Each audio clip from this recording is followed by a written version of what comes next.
Justicia y olvido, la noche de Saturno. Ajuste, capítulo 7.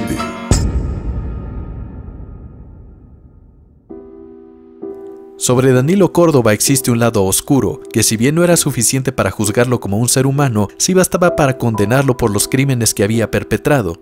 Pese a quedar libre de sospechas por el incidente del anfiteatro, Córdoba sabía que un interés inusual en alguna de sus alumnas podría atraer acusaciones. Desde que el indigente lo quiso exponer por estupro, comenzó a ser más discreto al seducir a las chicas.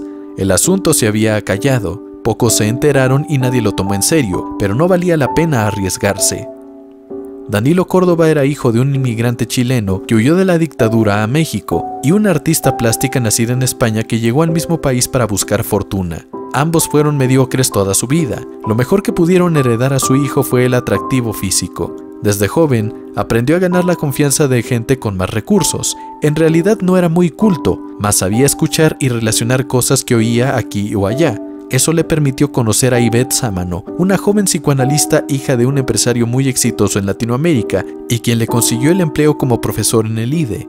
Él ya había estudiado sociología, licenciándose gracias a una tesis que hizo en colaboración con una compañera, quien hizo todo el trabajo a cambio de que tomara su virginidad dulcemente, cosa que no fue un trato explícito a pesar de que así ocurrió. Era un oportunista que difícilmente leía un libro completo, explotando al máximo su escasa cultura general.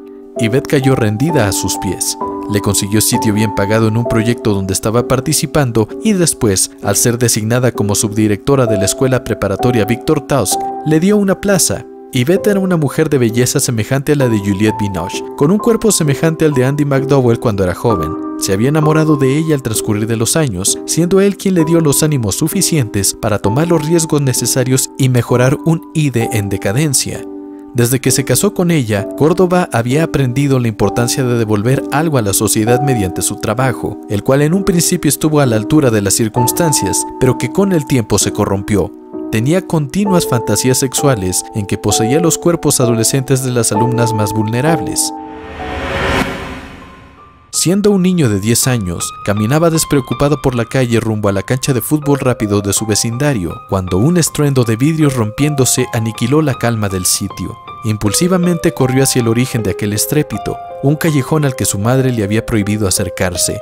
Un hombre fornido arrastraba a una chica fuera de la casa, con la cabellera atenazada entre sus manos ásperas. Ya en el exterior comenzó a sacudirla violentamente, exhibiendo la fragilidad de la muchacha, que de no haber gritado de dolor, habría hecho pensar a Córdoba que estaba inconsciente. El barrio era pobre. Mujeres que había cerca se metieron a sus casas, llevando a sus hijos lejos del sórdido espectáculo. Algunos hombres intervinieron para liberar a la chica de la atroz golpiza.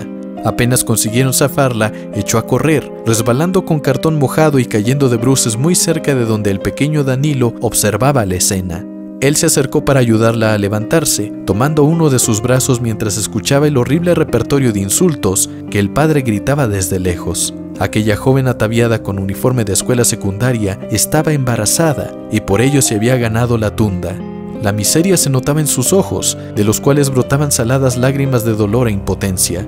Su cabello enmarañado cubierto de polvo, el pómulo derecho y el labio superior inflamados, más el flujo sangriento en su sien izquierda, eran consecuencia de haber sido diagnosticada como una puta de mierda, de acuerdo a la opinión de su padre. La expresión en su rostro era de absoluta sumisión, hecho que paralizó a Córdoba por unos instantes. Verla en estado de desgracia semejante produjo en él una sensación que nunca había tenido al mirar a una mujer, débil, sumisa, vulnerable, vencida, doblegada, tan sensual, tan joven. Admirar su desgracia daba un extraño placer, lejano de cualquier explicación. Aquella imagen quedó olvidada durante varios años. Ya siendo docente en el IDE, caminaba por los pasillos rumbo a una clase cuando escuchó sollozos que provenían de las escaleras más cercanas. Se hacía tarde, sin embargo, alguien sufría y su deber como profesor era procurar que el alumnado estuviera lo mejor posible. Una chica lloraba. Se acercó y le ofreció apoyo. Casi de inmediato, ella le contó todos los problemas que se había negado a contar en las sesiones de psicoanálisis, desde los conflictos con sus padres y amigos hasta la desesperación que sentía por no controlar su glosofobia. Se volvieron demasiado unidos. En un principio, las intenciones del profesor por ayudarla eran genuinas, aunque en ocasiones tenía la sensación extraña de que algo muy importante estaba por suceder. Comenzó a citarla en lugares aislados. En una ocasión, ella rompió a llorar por haber fracasado en una audición para una obra del grupo de teatro. A él le produjo una extraña fascinación verla derrotada. Mientras trataba de consolarla con un abrazo, sus manos sintieron el joven cuerpo de la chica. Acarició su espalda, sus hombros, sus brazos, sus piernas, sus pechos. El rostro de ella formó un gesto que denotaba su disposición absoluta al placer, aunque la tristeza todavía la encadenara. Ese gesto resultó familiar para Córdoba, pero no recordó la imagen de la chica golpeada por su padre 17 años atrás. Besó suavemente los labios de la acongojada alumna y su relación alcanzó sitios más profundos en sus corazones. Ahora en cada cita dejaban que la pasión irremediablemente se apoderara de sus cuerpos. Siempre que ella lograba algún tipo de progreso con sus problemas, él buscaba la forma de obstruir sus avances, entristeciéndola e insistiendo en la nula probabilidad de superar su miedo al público. Creaba en ella un vacío que él llenaba con caricias. Entonces fijó su atención en otras alumnas. Aprendió a identificar cuando alguna era absorbida por la tristeza y cautelosamente se acercaba. La soledad hacía que pudiera seducirla sin gran óbice. Verlas totalmente entregadas al placer que sus manos o el resto de su cuerpo pudiera darles, daba la excitación que necesitaba para satisfacerse. Córdoba les parecía el alivio necesario para su malestar, como un falso mesías para un pueblo agobiado. Algo de mercadotecnia debía saber. Conocía su mercado y necesidades a cubrir. 3 chicas habían caído en su juego cuando el indigente armó el escándalo del anfiteatro. Tuvo que suspender todo vínculo con ellas. El tiempo transcurrió y necesitaba tener de nuevo la placentera experiencia de fornicar un adolescente en crisis. Entonces conoció a Laura cuando viajó desde Monterrey para una visita con el consejo de admisión. Antes de dormir, al afeitarse por las mañanas o mientras conducía a Lide, el rostro totalmente sumiso de Laura aparecía en su mente, creando lagunas mentales que ocultaba perfectamente a los demás profesores y a su esposa. Sabía que Laura tenía problemas. Era evidente que el cabello teñido y el maquillaje eran nuevos para la chica. No retocaba su maquillaje a lo largo del día y por limpiar el sudor con un pañuelo terminaba desmaquillándose. Era muy ingenua. Algo la consternaba, pero no podía mostrar en ella más interés del normal o provocaría sospechas. Solo tenía el pretexto de la niña nueva que viene a adaptarse, esperando que algo surgiera y tener la oportunidad para conquistarla. Antes de saber de la existencia de Laura, otra alumna le gustaba, una rubia a quien daba asesorías los miércoles por la tarde. Ya le había besado varias veces, pero nada más. Sin embargo, Laura estaba en una encrucijada que la aterraba y por tanto seducirla era su máxima prioridad. Siempre con mirada trémula, comiendo paletas para lidiar con su ansiedad, incapaz de decir al gordito de la clase que su insistencia le incomodaba. En su desesperación se hallaba el goce que estaba buscando. Córdoba sucumbió ante sus encantos adolescentes y abordó a Laura en un pasillo para preguntar si se había integrado con sus compañeros. Ella negó cualquier tipo de problema, mostrándose cortante. ¿Estás segura?, preguntó con ligero tono de desesperación. Son pocos alumnos, todos participan en clase, pero tú no. Eso vale puntos en el semestre, Laura. Ella miró el rostro del profesor. Se veía seguro, considerado, tan lindo. Estoy bien, espetó tratando de ser indiferente. De verdad, no se preocupe por mí. Entonces participa más, sonrió él. Me hace sentir que mi clase es aburrida. Ella miró nerviosa hacia los lados. Se recogió el mechón que le cubría el lado derecho del rostro y tragó saliva. Un hombre tan atractivo no podía ser malo. ¿Cómo no saber que a Clara le gustaba tan bien?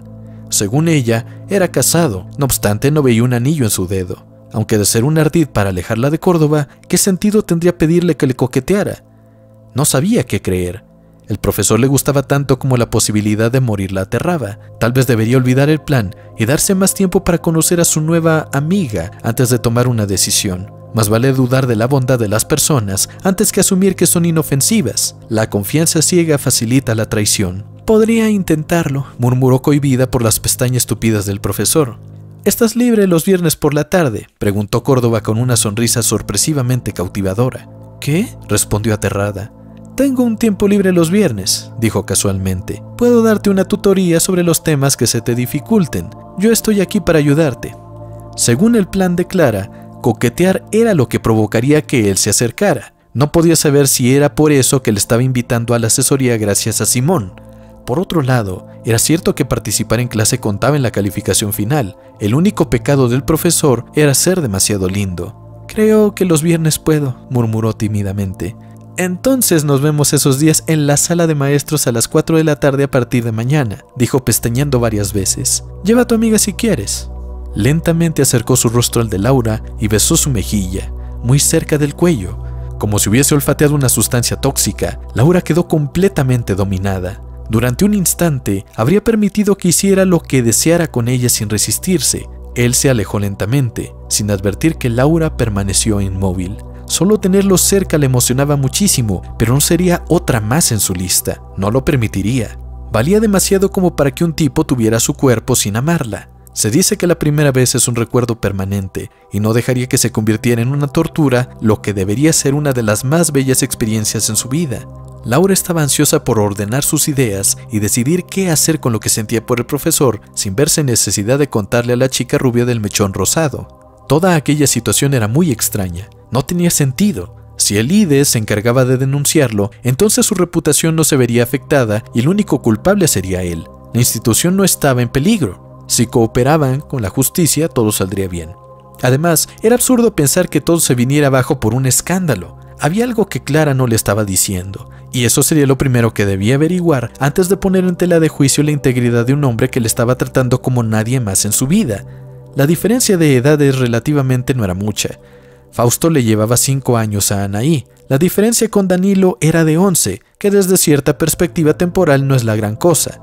Dada la educación que recibió de sus padres, no estaba al día con las cosas que gustaban a los adolescentes de su generación. Simón era uno de tantos ejemplos que Laura podía barajar. Recordaba algo de lo mucho que él decía cuando la abordaba. Videojuegos de inmigrantes que robaban autos para vengarse de viejos enemigos, o de un espartano que mataba a gorgonas sádicamente. También de series extrañas acerca de niños de 8 años que montaban un negocio de prostitución, o un bebé que anhelaba conquistar el mundo y matar a su madre. Tal vez eso no era tan atroz como sonaba, pero no era mucho de su agrado.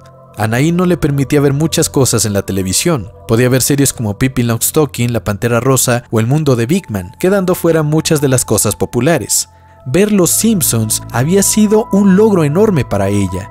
Anaí varias veces intentó prohibírselos porque decía que no eran graciosos, pero se desternilló de risa al ver la escena de la bola en la ingle y se quedó sin autoridad moral para prohibir.